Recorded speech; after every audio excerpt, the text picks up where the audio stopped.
On va parler un peu DNS. DNS, comment utiliser Dig, comment utiliser d'autres outils, comprendre le transfert de zone.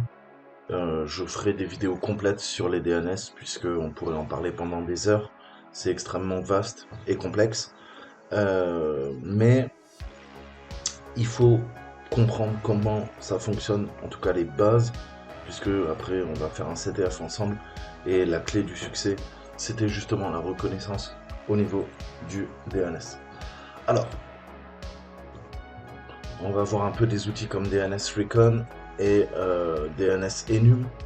On a Fierce, je vais vous montrer quelques petits outils, hein, mais je pense qu'il est préinstallé, sinon on va le faire.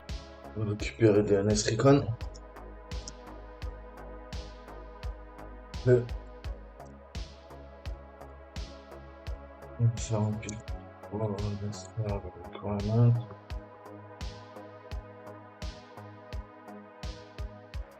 Donc vous voyez qu'on a quelques petites playlists sympas. Je devrais l'avoir sous la main maintenant, je suppose. DNS Recon. Ok, parfait. La playlist. Les playlists. On va se copier l'édico vers l'endroit que vous voulez. Moi, c'est bon. J'ai créé un lien symbolique. Wordlist. Du coup, on peut aller. Ok, parfait. Donc, il est plus trop maintenu, mais on peut aussi prendre DNS Enum.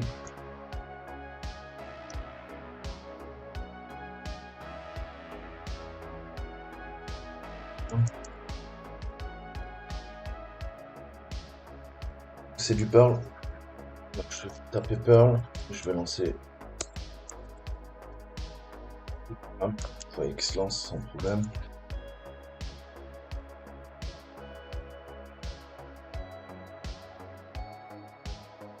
Ok, ça passe aussi.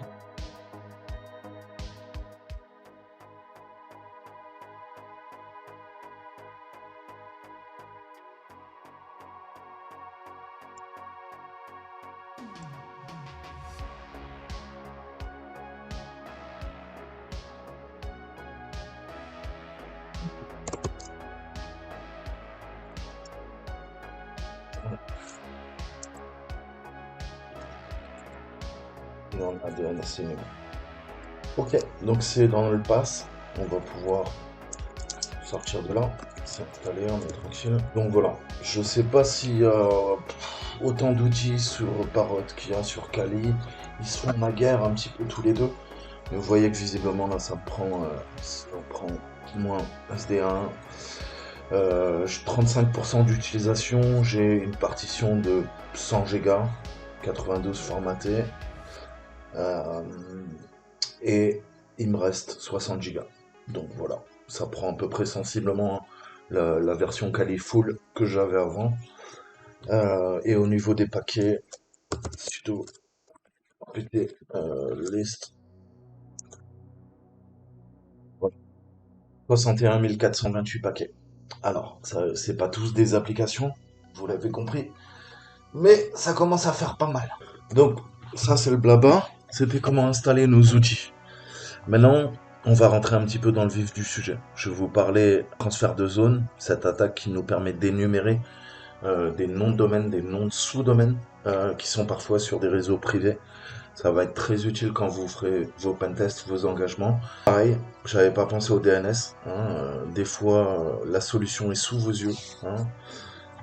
Comme disait mon père, quand tu cherches quelque chose et que tu trouves pas, c'est qu'il est juste sous tes yeux. Mais il avait bien raison. On va voir un petit peu quelques petits outils qui nous permettent de faire de la reco simple. Je vous avais montré déjà Dig. Dig, jeu de mots qui veut dire to dig, c'est creuser, mais c'est le domaine information grouper. D'accord, agrégation d'informations au sein du domaine. C'est un utilitaire de ligne de commande qui va effectuer une recherche DNS en interrogeant les serveurs de nom, qu'on appelle les name servers, les NS, vous allez les voir souvent, et qui va afficher le résultat. Donc un petit tuto pour bien comprendre.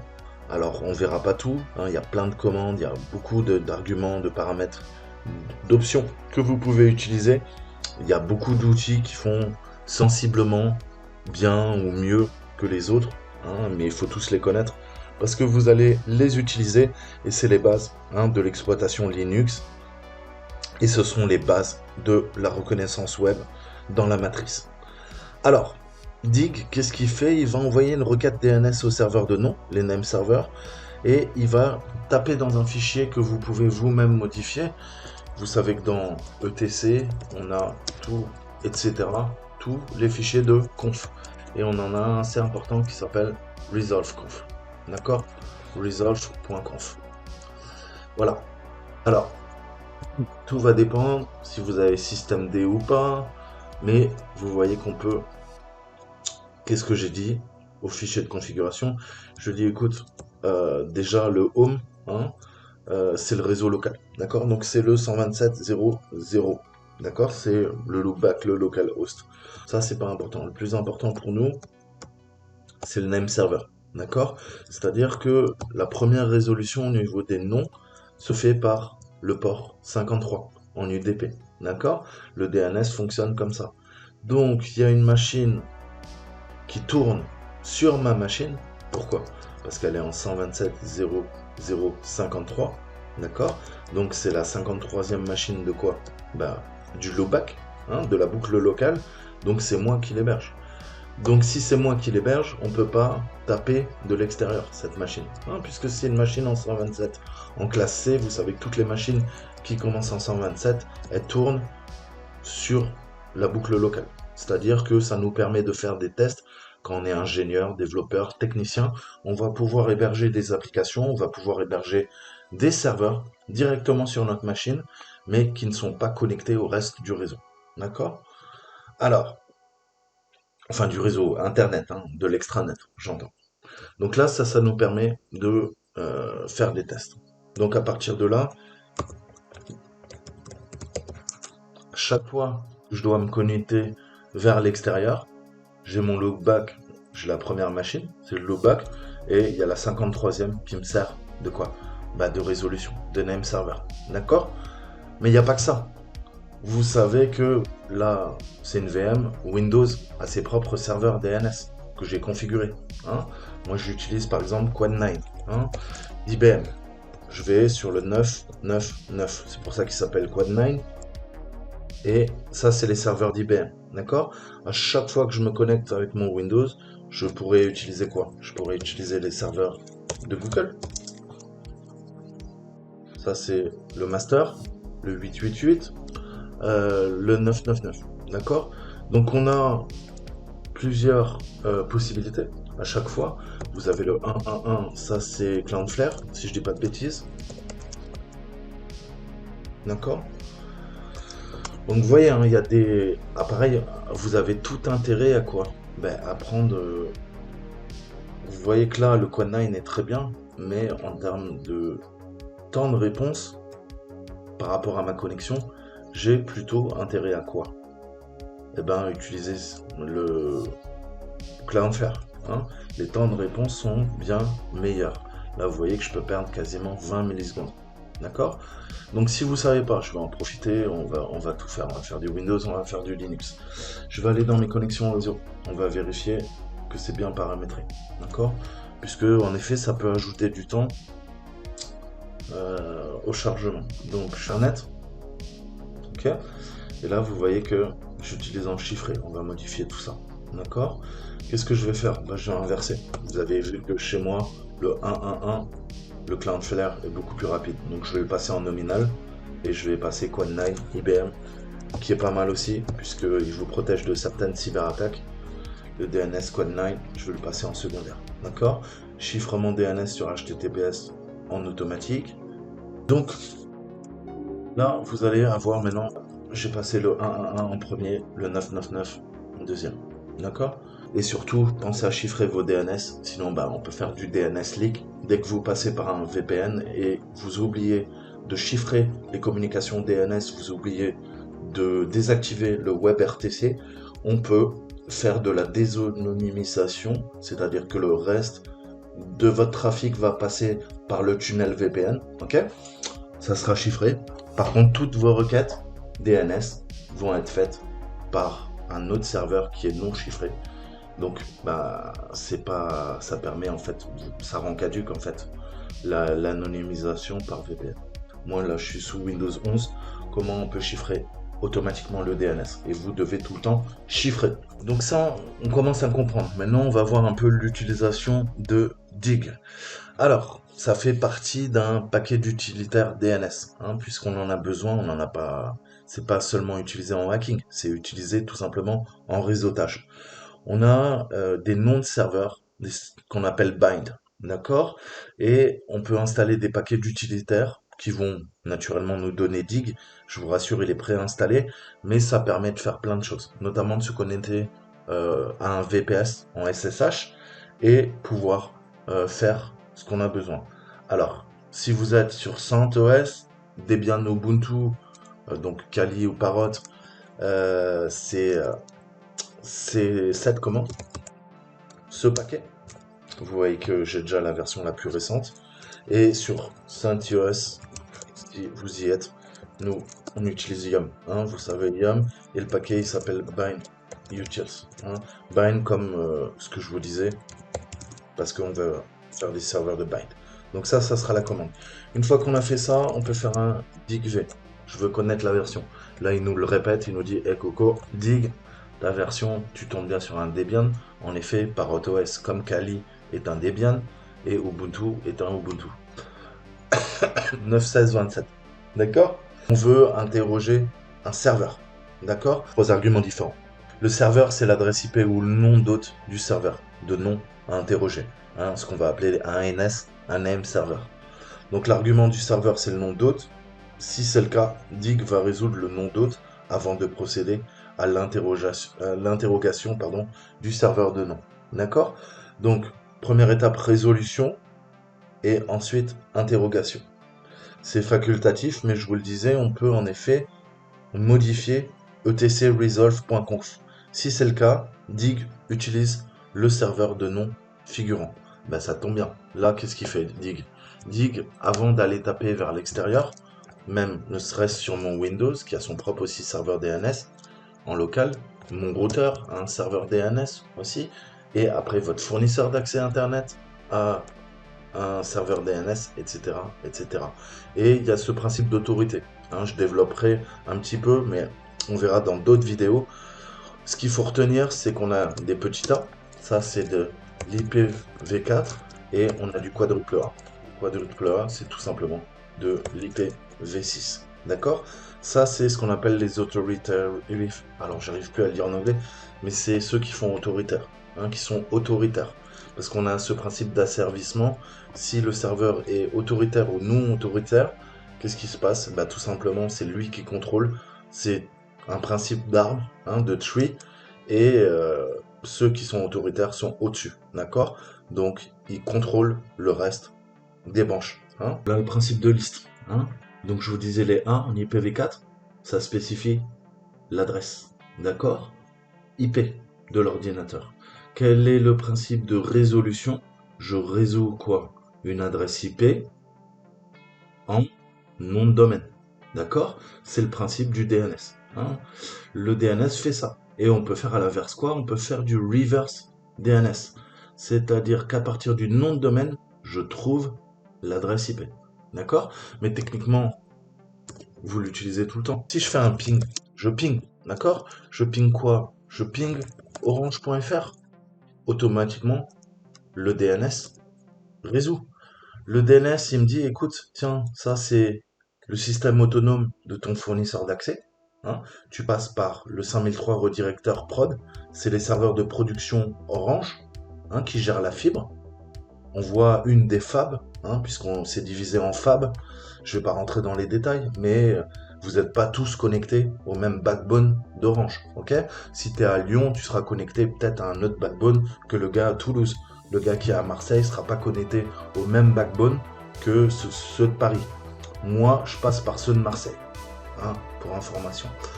Donc, ça, c'est un des ASN. Hein, je vous conseille d'aller voir ce concept si vous ne connaissez pas. Donc, on voit l'ASN et on voit quoi? Surtout l'adresse IP. Hein. C'est-à-dire que ça, c'est une des adresses IP qui gère le domaine Orange, hein, avec le TLD.fr. D'accord?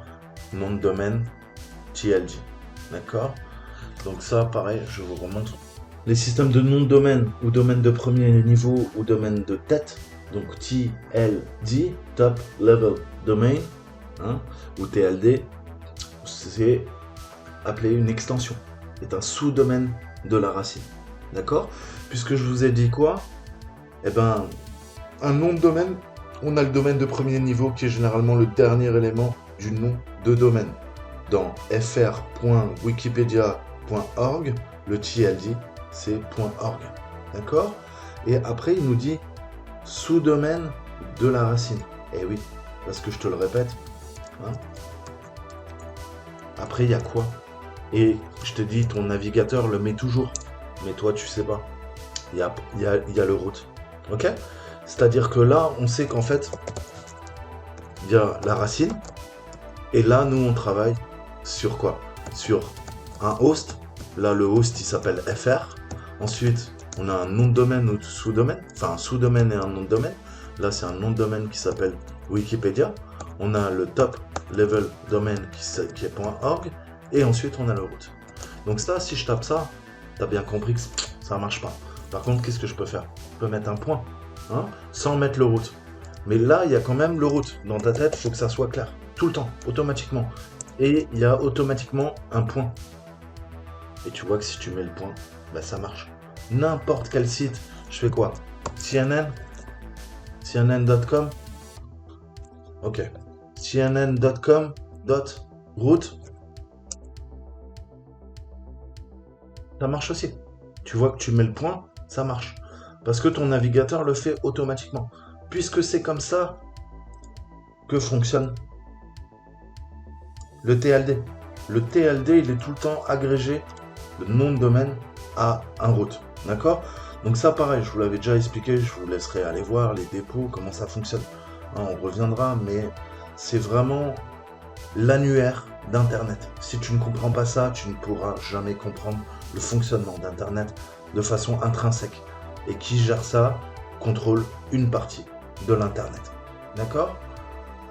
Donc on voit qu'on a 260 domaines, 1500 domaines de première génération, et les fameux, .eh, .mr pour la Mauritanie, ML pour le Mali, ok, BF, GN, si on s'intéresse à l'Afrique de l'Ouest, d'accord? On a des domaines de premier niveau qui sont réservés, hein, qui sont exploités pour des raisons techniques. Vous savez que les ancêtres, c'est l'ARPANET, hein? L'ARPANET, oui, ok? Puisque ARPA veut dire Address and Routing Parameter Area. D'accord? Anciennement ARPANET, qui a été fait par la DARPA. Et ça, vous le savez. D'accord? La plus haute instance du Pentagone qui travaille sur des technologies top secrètes. Hein? La DARPA. Defense Advanced Research Project Agency. D'accord? Agence du département de la défense des États-Unis chargée de la recherche et développement des nouvelles technologies destinées à un usage militaire. Donc tu as bien compris qu'Internet, ARPANET, DARPANET, le backbone, je te l'ai déjà expliqué dans d'autres vidéos, c'est le monde militaire qui t'a donné Internet, et pas l'inverse. Hein? C'est la fusion entre les Ivy Leagues, les plus grandes universités américaines, d'autres centres de recherche en Europe, et le Milnet, hein, qui est... Alors, il y a le Milnet, il y a l'ARPANET, il y a d'autres, je vous en parlerai, il y a d'autres réseaux top secrets qui font fonctionner un réseau à part. Hein. Les banques ont, avec Swift, par exemple, leur propre réseau. Je vous en parlerai. Le monde militaire a également son propre Internet. D'accord? Le Milnet en fait partie, mais il y en a d'autres. Ok? Et vous ne pouvez pas vous y connecter à moins de lancer des attaques Tempest. D'accord? Mais c'est des câbles fibre optique à part. Donc voilà, ça faut le comprendre. Le fameux .com, .net, .info, tout ça on connaît. D'accord? Maintenant on va voir comment on peut requêter. Hein? Donc A veut dire any, tous les types de données. Alors, les canonical names, hein, c'est des sortes d'alias. c'est ce qu'on appelle les noms canoniques, les CNAME, d'accord? Les GID, d'accord? Group Identifier, d'un nom de groupe. On a le info avec un H, d'accord? Ça spécifie le CPU et l'OS de l'ordinateur qui gère ça. Les MB, c'est les Mailbox Domain Name. Les MG, c'est les Mail Group Member. Minfo, Mailbox, bon, Mailing List Information. Les MR, c'est Mail Rename, d'accord? Ça permet de renommer tout ça. C'est géré grosso modo par les MX, hein, les Mail Exchanger. C'est eux qui s'occupent des MR, des MInfo, des MG, des MB, d'accord? On a les NS qu'on a vu, c'est les Name Server, hein. Le DNS, les noms de domaine sont gérés par les noms de domaine. Et les noms de domaine, c'est quoi? Eh ben, c'est les Name Server, tu l'as compris, ok? Après, on a le PTR. Donc ça peut être fait sur une requête, c'est le principe de pointeur. Alors ça, c'est assez important, puisque avec les pointeurs, on peut récupérer beaucoup d'informations. Ensuite, on a le Start of Authority, hein, puisqu'on parle d'autorité de zone, et je vous ai dit, c'est comme un arbre, en fait, on a ce qui fait autorité, et après, ce qui ne fait pas autorité. D'accord? Donc nous, on parle du bas, et on va remonter tout en haut pour avoir des demandes de serveurs qui font autorité. D'accord? Puisque parfois, bah, il faudra aller chercher l'info. Quand vous allez vous connecter sur Internet, vous ne requêtez pas sur un seul serveur DNS, vous allez aller sur plein de serveurs. Texte, l'UID, le UInfo, UserInfo et le WKS. Hein, tous les services connus. Donc ça, c'est important. Nous, ce qu'on va utiliser essentiellement, ça sera le SOA, ça sera le TXT, ça sera le PTR. PTR, ça sera le NS, ça sera le MX, et le CNAME, les ENI, les A ou les quadruples A, hein, quand on utilise DIG, essentiellement. Par défaut, DIG, il va afficher l'enregistrement A, lorsqu'aucune autre option n'est spécifiée. D'accord? Il peut également contenir d'autres informations, telles que la version de DIG installée, des détails techniques sur les réponses, les statistiques sur la requête, et parfois des questions, et plein d'autres choses. D'accord? Là, on voit le query time tout en bas. On voit qu'on utilise bien, on passe par le serveur que je lui ai donné dans le resolve conf. On voit qu'on a nos réponses, hein, et on voit qu'on a 3 serveurs en A, hein, donc en inbound, en entrée, qui correspondent à orange.fr. D'accord? Les fameuses questions. La question, bah, c'était, oui, donne-moi tous les A d'orange.fr, et après d'autres paramètres qui sont passés. Hein. On a plein de flags qu'on va pouvoir utiliser. D'accord? Et au niveau de l'opcode, en effet, c'est une requête. Hein. Quand on fait un dig, on fait une requête. Et no error, parce qu'on veut que ça soit uniquement les serveurs qui nous répondent, qui soient fonctionnels, opérationnels. Après, je peux jouer sur des arguments. On a du short, on a du null, on a du answer, réponse. On va commencer par le short. Ça, c'est la réponse courte, d'accord? Donc la réponse courte, on va essayer d'aller à l'essentiel, d'accord? Je vais faire exactement la même chose, ça va toujours demander les records en A, les enregistrements en A au niveau du domaine. Qu'est-ce qu'on fait? On a juste à quoi? À ajouter plus short, d'accord? Voilà, vous avez compris que quoi? Il récupère uniquement ça. On n'est pas pollué par le reste, d'accord? Et vous savez que forcément c'est du inbound, d'accord? Donc c'est du inbound, d'accord? On envoie leur requête, il nous répond, d'accord? Et voilà les 3 serveurs qui peuvent nous répondre. Donc ça c'est cool. Après on peut avoir des détails, beaucoup plus de détails, d'accord? Alors on peut arrêter d'afficher toute la section avec un no all, ou on peut faire un answer, voilà. Donc là pareil, il récupère quoi? Avec le no all, il retire tout ce qui ne nous intéresse pas, et on récupère la section la plus intéressante. Très souvent, vous allez utiliser ça, d'accord?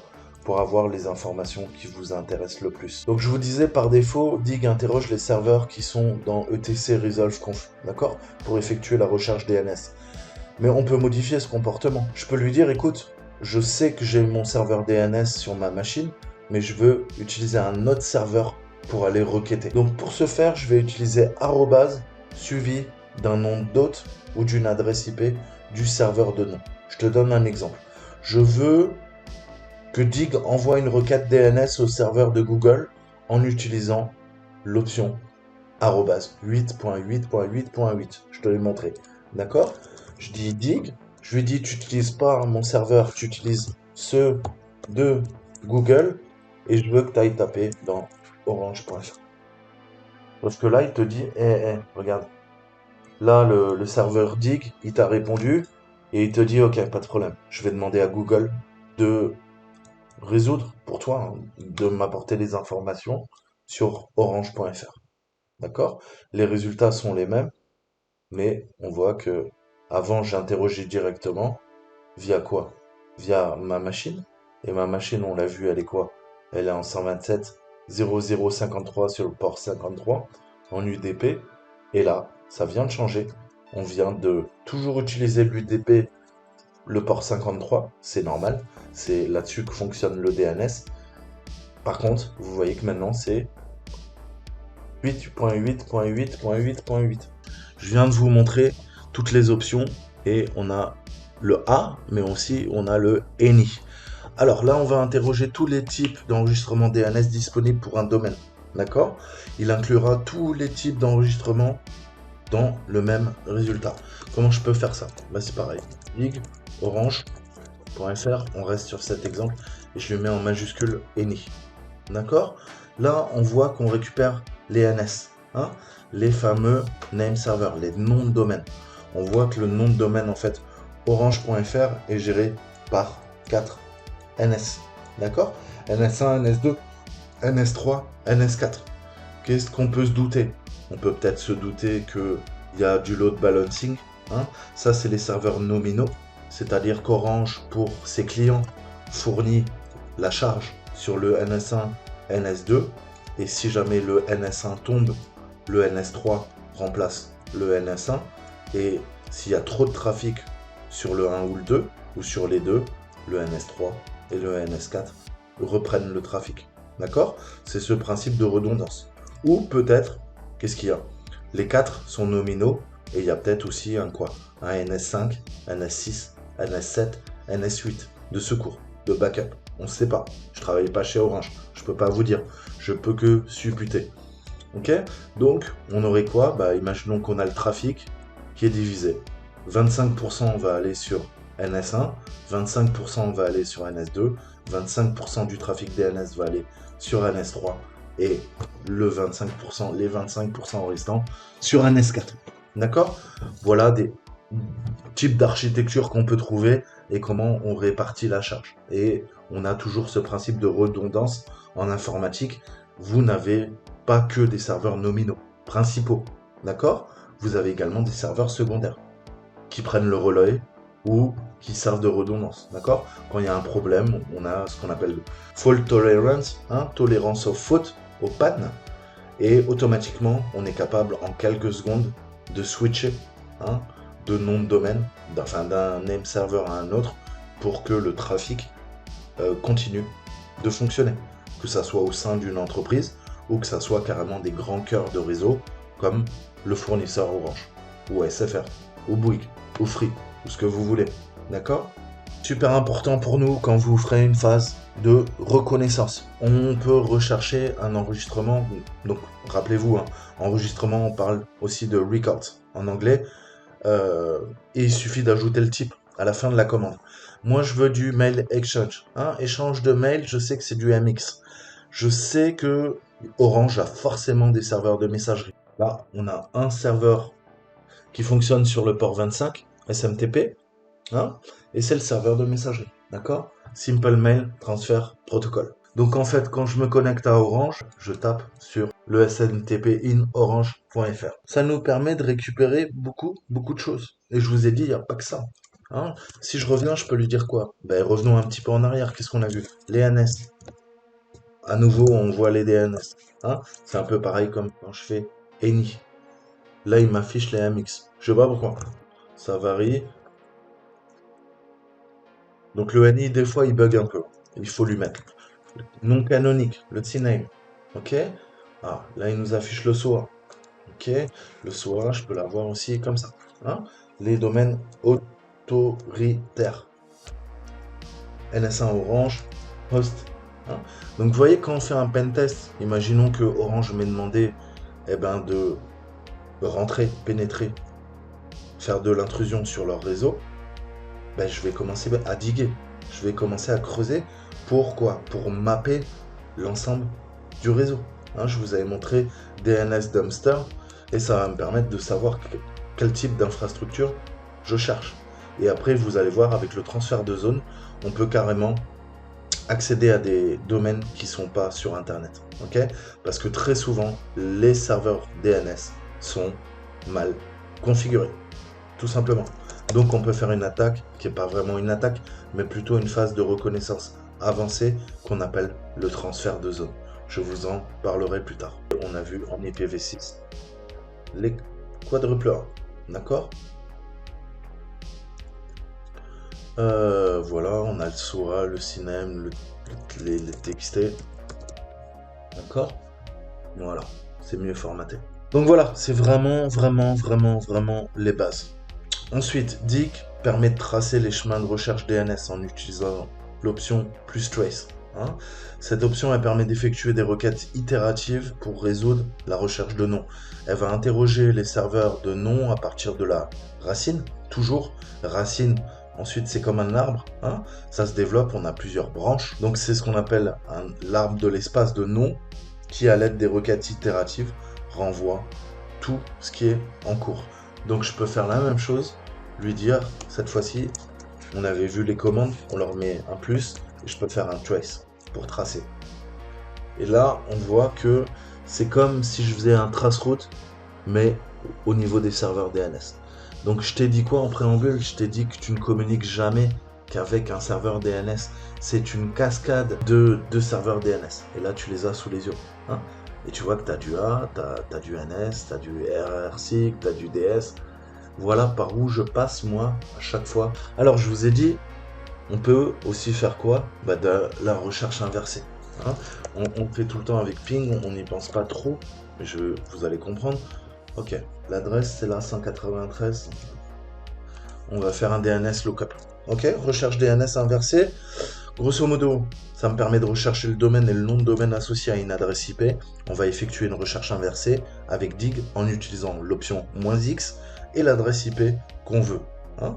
Donc là, je sais que cette adresse IP tape chez Orange. Est-ce que dig me donne la même information ou pas? Dig, je veux quoi? Je veux une réponse. Donc il faut que je mette answer. D'accord. Donc si j'écris bien answer, qu'est-ce qu'il fait? Il me dit bien. Regarde, redirecteur prod, tac tac tac tac, et ça on l'a vu. C'est quoi? C'est du Orange, tout simplement. D'accord. Il me dit ok, c'est géré par une partie du réseau ARPA, et tu tombes là-dessus. D'accord. Ok. On voit bien que pour le coup, le 7004 qui répond. D'accord. Donc on voit bien que le DNS lookup, il le fait. Hein, il le fait automatiquement. Il passe d'une adresse IP, hein, à l'ASN qui vous gère. Hein, là, c'est le pointer, le PTR, en l'occurrence. D'accord. Ce qu'il faut retenir, c'est que le Domain Name System, système de nom de domaine ou DNS, met en corrélation des noms de domaine avec une adresse IP. Un enregistrement de pointeur DNS PTR que vous avez sous les yeux, on voit que c'est ce long string, chaîne de caractères, fournit le nom de domaine associé à une adresse IP. Un enregistrement PTR DNS est exactement l'inverse de l'enregistrement A, qui fournit l'adresse IP associée à un nom de domaine. Ça, c'est important. Les enregistrements DNS PTR sont utilisés dans des recherches DNS inversées. Vous l'avez sous les yeux. Lorsqu'un utilisateur tente d'accéder à un nom de domaine dans son navigateur, une consultation DNS se produit, fait correspondre le nom du domaine à l'adresse IP. D'accord? Donc une recherche DNS inverse est l'inverse de ce processus.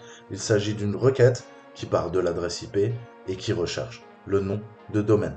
Alors, en IPv4 et en IPv6, ça fonctionne un peu différemment. On va parler de l'IPv4, d'accord? C'est le plus simple. Dans les enregistrements A, donc du DNS, ils sont stockés sous le nom de domaine donné. On a des enregistrements PTR du DNS qui sont stockés sous l'adresse IP, hein, inversée ou non, avec un in in.adr.arpa. Est-ce que c'est vrai ça? Ben oui, c'est vrai. Qu'est-ce que vous avez? Ben vous l'avez sous les yeux. Regarde bien. Adresse IP, on a dit quoi? Enregistrement en A, donc c'est de l'IPv4. En effet, c'est bien une adresse IPv4. 20.133.252.193 et .in.adr.arpa. Hein, on voit que c'est ajouté automatiquement. Et ça, c'est quoi? Eh ben, c'est les enregistrements PTR du DNS. Ben, en effet, regarde, qu'est-ce qu'il y a? Inbound, en entrée, PTR, et t'as le nom. D'accord? Des enregistrements DNS PTR. Donc ça, il faut bien le comprendre. C'est vraiment les bases, mais un enregistrement PTR avec 192.0.2.255, en fait, il est vraiment stocké sous 255.2.0.192.in.adr.arpa. D'accord? Donc qu'est-ce que tu constates? Ben, tu constates que c'est l'inverse. Comment c'est l'inverse? Regarde bien, regarde bien. Ça, il faut bien comprendre. 193.252.133.20 est stocké en 20.133.952.193 in.adr.arpa. D'accord? Ça, c'est l'effet miroir, j'ai envie de dire. D'accord? Donc, ça, il faut vraiment le comprendre. Donc, pourquoi on fait ce in-adr.arpa? Pourquoi il doit être ajouté? Les enregistrements PTR, ils sont stockés dans le domaine de premier niveau. C'est un point ARPA dans le DNS. D'accord? Le point ARPA, c'est un domaine utilisé en fait pour la gestion de l'infrastructure du réseau. Ça a été le premier nom de domaine de premier niveau défini quand on a construit l'Internet, à la fin des années 84, 85, 86. Hein, on va dire, allez, pour le commun des mortels, 1988, hein, début de la réelle interconnexion. Après, ça a été les balbutiements, hein, de 84 à 88. Donc, je vous le disais, le nom ARPA, ça remonte au premier jour de l'Internet. Hein. Advanced Research Project Agency, agence de recherche de projets avancés. ARPA, qui deviendra ensuite la DARPA. Donc ARPA a créé ARPANET, le précurseur de l'Internet. Et vous avez encore des vestiges, des artefacts qui sont présents. C'est pour ça qu'on a des points ARPA. Je vous ai dit quoi tout à l'heure? Oui, les points ARPA, tu peux pas les changer. C'est ce qui gère les backbones, l'épine dorsale d'Internet, des noms de domaine, des DNS. D'accord? Alors ça sert à quoi les PTR? On va faire très très simple. C'est quoi ce délire en fait? Les PTR, je vous ai dit, les pointers sont très importants. Pourquoi? Parce qu'ils sont à la fois utilisés dans les recherches DNS inversées, d'accord? Les utilisations courantes, c'est l'anti-spam aussi. Certains filtres anti-spam utilisent le reverse DNS pour vérifier les noms de domaine des adresses électroniques et voir si les adresses IP associées sont susceptibles d'être utilisées par des serveurs de messagerie légitimes. D'accord? Ensuite, ça permet le dépannage. On a des problèmes de livraison de mails. Les filtres anti-spam effectuent ces vérifications. Le problème de livraison des emails peuvent résulter d'un enregistrement PTR mal configuré ou manquant. Si un domaine n'a pas d'enregistrement PTR ou si l'enregistrement PTR contient le mauvais domaine, naturellement, les services de messagerie peuvent bloquer tous les emails qui proviennent de ce domaine. Et enfin, c'est la journalisation. Les journaux du système n'enregistrent généralement que les adresses IP. Une recherche DNS inverse peut les convertir en nom de domaine pour des journaux plus lisibles par l'homme. D'accord? Donc ça, c'est important. Je continuerai les cours, mais c'est vraiment les bases pour comprendre comment utiliser Dig, hein, et creuser. Alors, revenons sur Dig. On peut effectuer une recherche avec une liste de domaines au lieu de le faire individuellement, comme toujours, d'accord? Donc on peut lui passer un dictionnaire. Avec les doubles chevrons, pour ceux qui ne savent pas, on passe à la ligne. Quelle est la différence? Je ne peux pas avoir un one-liner. Il me faut ligne par ligne, d'accord? Du coup, quand je fais mon 4DNS maintenant, je viens de mettre en forme. Juste avec mes chevrons, la commande écho et redirection vers un fichier, on écrit dedans. Quelle est la différence pour les néophytes entre ça et ça? Tu peux pas en faire trois, je te le dis, ça s'arrête à deux. Un, tu écrases la première ligne où tu écris ligne par ligne, en commençant par la première, d'accord? Donc tu as bien compris que si je fais un orange.fr avec ça, je vais écraser google.fr et le remplacer par orange.fr. Moi je veux écrire à la suite. Donc qu'est-ce que je lui donne? Je lui donne double, d'accord? Tu écris orange, deuxième ligne, troisième ligne, Ubuntu, d'accord? Alors que là on travaille tout le temps quoi? Sur une première ligne, d'accord? C'est pour ça qu'on voyait que qu'est-ce qu'il m'a fait? J'avais fait l'erreur, il m'a écrit google.fr, ubuntu.com, orange.fr sur une seule ligne. Sauf que ça, Dig, il aime pas. Donc maintenant, je peux lui faire quoi? Digf, je vais lui donner mon DNS.txt. Apparemment, il n'a pas les droits dessus. On va voir. Et je peux lui faire un short. Ok, si ça passe. Ok, si je retire le short, que vous comprenez mieux. Voilà. Qu'est-ce qu'il a fait? Il a commencé par google.fr. Ça tombe bien, c'est ce que je dis. Après, il est passé, vous l'avez compris, à Orange. Et après, il est passé à ubuntu.com. D'accord? C'est important, parce que vous allez souvent faire de la reconnaissance sur plein de domaines, plein de sous-domaines. Donc, il faut être un petit peu à l'aise avec Dig. Hein. Vous pouvez aussi, vous avez Digrc. Alors, je sais pas où il est, ça dépend des distros. Mais vous devez avoir un Digrc pour pas avoir à les taper pendant l'exécution de la requête. Hein. Tu veux personnaliser, toi tu utilises Dig. Alors je sais pas, c'est un peu bizarre parce que Dig on utilise plein de paramètres différents. Mais tu veux qu'à chaque fois, plutôt que requêter sur du A, il fasse sur du quadruple A en IPv6, tu peux le préciser dans ce fichier. D'accord? Donc tu définis tes options dans le fichier. Vous montrez quand même un petit peu les deux autres outils, puisqu'on les a installés. Mais ce qu'il faut retenir, c'est que tout est DNS. Dig, ça ne fait que vous montrer comment fonctionne et comment vous pouvez aller requêter, faire des recherches. À chaque fois que vous allez sur Internet, vous faites des recherches DNS pour des domaines sur lesquels vous voulez vous connecter, consulter les sites. D'accord? Et on a différentes options comme vous l'avez vu, et je ne peux que vous encourager à RTFM. Read the fucking manual. A.k.a. man. Dig. Creuse, mec. Littéralement, creuse, mec. Ça, c'est plutôt cool. Ok? Vous avez tout là. Et les fameux no ou. Vous voyez que autant on peut faire un plus quelque chose, ou je peux lui faire un plus no. D'accord? Vous avez compris, c'est un booléen. Actif, inactif. On verra dans le CTF le principe d'AXFR qui permet de faire du transfert de zone. Alors, je vous l'explique maintenant ou pas?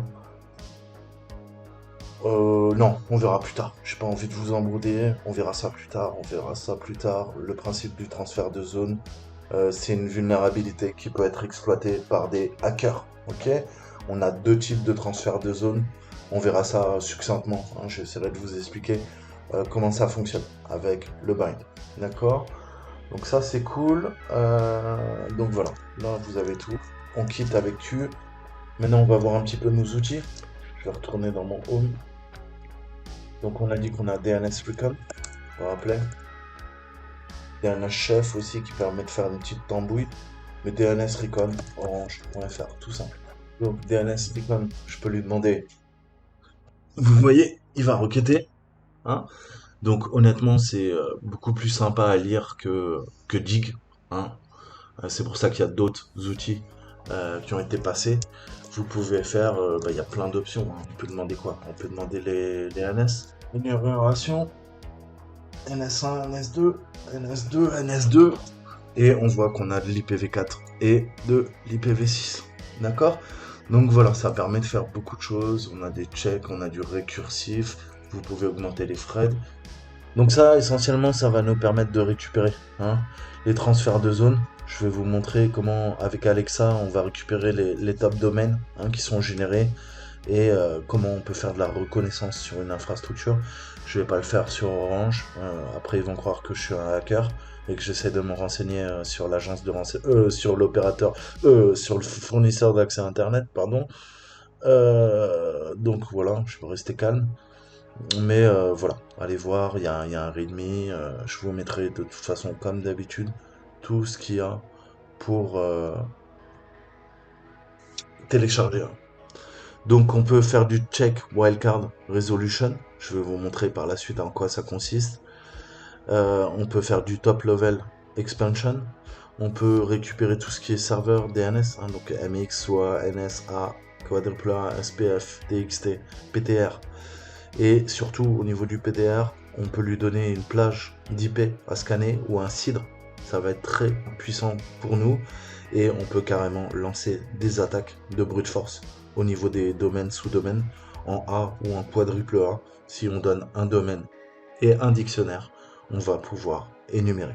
D'accord? Ça on le fera avec le CTF. J'ai pas envie de faire ça. Je vous le disais sur mon fournisseur d'accès internet préféré. On a des enregistrements qui sont mis en cache au niveau des CNAME, des A, des quadruples A, qui vont nous fournir une liste d'hôtes. On lui donne un dictionnaire. D'accord?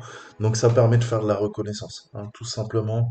Et ça fait partie de la reconnaissance en red teaming. Voilà, c'est des tactiques, des techniques, des procédures qu'il faut mettre en place et apprendre. Ensuite, qu'est-ce qu'on a? Bon, on peut faire du Google scrapping, on peut faire, pareil, travailler sur les wildcards et avoir une autre version grâce à quoi? Grâce à notre petit programme DNS Enum. Ça, une autre façon de vous présenter le taf. On voit que automatiquement il essaye de faire de la XFR, de la transfert de zone. C'est refusé. Ça veut dire que pour une fois, les routeurs sont bien configurés. Vous voyez les fameux blinds, les fameux blind serveurs que je vais vous parler. Et l'outil est extrêmement puissant puisque vous voyez qu'il va récupérer beaucoup de choses. Là, on est en train de lancer une attaque par brute force. Donc je vais peut-être arrêter d'avoir des problèmes. Ok? Et vous voyez que je commençais à énumérer les serveurs Orange. D'accord? Donc pareil, pour une phase de recours. Voilà. Et pensez que, attention, vous le faites à partir de votre adresse IP. Vous allez être blacklisté des serveurs d'Orange, je vous préviens, ou de Google, ou de ce que vous voulez. Donc généralement, on passe par un VPN, un VPS, par Tor, ce que vous voulez. Voilà, je m'arrêterai là. Donc ça, je vais vous l'expliquer vite fait. Grosso modo, on avait un client et ils pensaient que leur serveur DNS était bien configuré. Ils avaient fait en sorte d'utiliser des domaines génériques via le wildcard. Alors, je ne vais pas trop rentrer dans les détails, mais ils se sont rendus compte que nous, nos équipes, avaient réussi à énumérer les sous-domaines. D'accord? En fait, ils utilisaient une configuration DNS générique et le précédent pentester avait pas réussi à faire de l'énumération DNS. Le but, c'est de trouver des domaines valides, d'accord? Et qui sont parfois même en interne. Alors, je m'explique.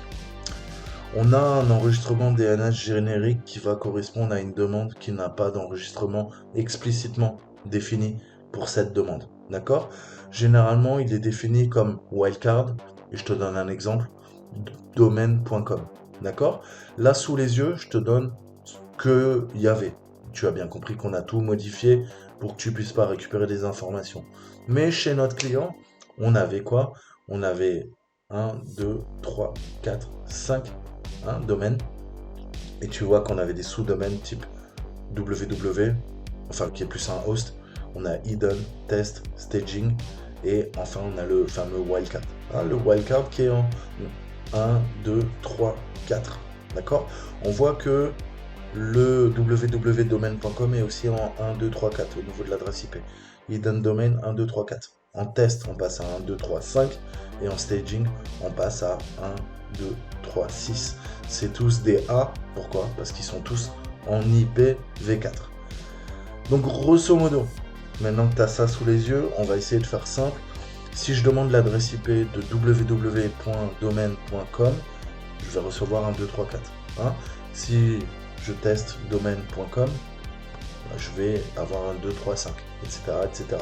Si je demande mail.domain.com, là, ben, je l'ai pas. Regarde ce que tu as sous les yeux, tu l'as pas. Hein. Donc comme il n'y a pas d'enregistrement explicitement défini, je reçois quoi? Eh ben le wildcard. Tout en bas. D'accord? Le wildcard veut dire tout. Donc mail, c'est aussi tout. D'accord? Donc s'il y a domaine.com, que je mette mail, que je mette Toto, que je mette Toto le hacker, ils vont tous répondre à quoi? À 1, 2, 3, 4. D'accord? Alors pourquoi ça empêche le dénombrement? Pourquoi ça peut en effet mettre des bâtons dans les roues au pentester? En fait, l'un des points de départ dans la plupart des phases d'énumération, de reconnaissance, je vous le disais, c'est ce que je viens de faire avec Orange. Excusez-moi les gars, je voulais vraiment pas vous attaquer. C'est une recherche par force brute. Sur les serveurs de noms, à la recherche d'une liste de noms communs. On a plein de dictionnaires, d'accord? Je vous ai montré la DNS Enum, je vous ai montré DNS Recon, d'accord?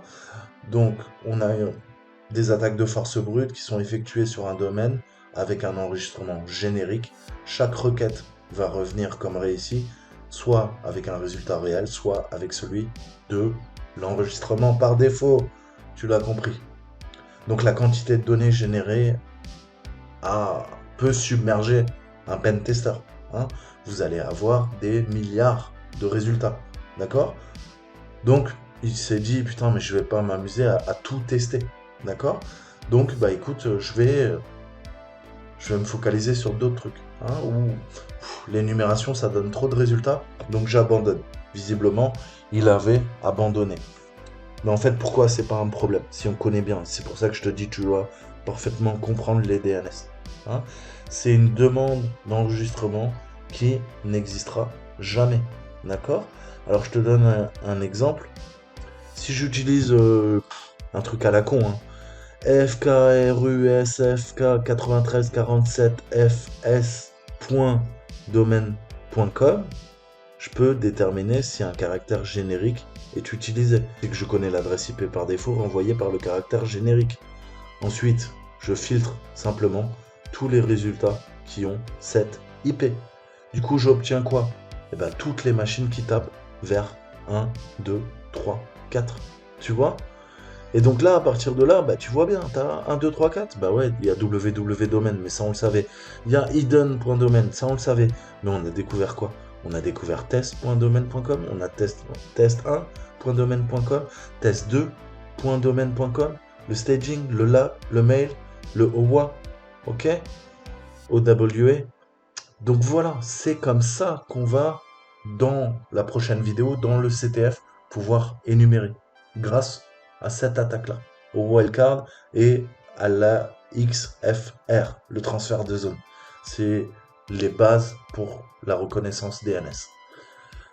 Donc je peux filtrer jusqu'à cette liste. Hein. Ça c'est du 1, 2, 3, 4 jusqu'à que quoi? Que j'arrive à par exemple test.domain.com 1, 2, 3, 5. D'accord? Staging.domain.com, bah ouais, 1, 2, 3, 6. D'accord?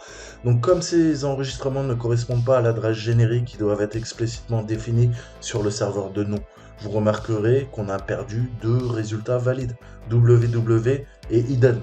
D'accord? Comme la plupart des domaines auraient un enregistrement www, on peut supposer généralement que ça existe de toute façon. Hein? S'il est caché, bien caché, eh ben, on est passé à travers les mailles du filet. Hein. Je préfère perdre un enregistrement et en avoir deux à tester plutôt qu'abandonner complètement dès que je vois qu'il y a un joker, hein, ça veut dire un wildcard, qui est utilisé.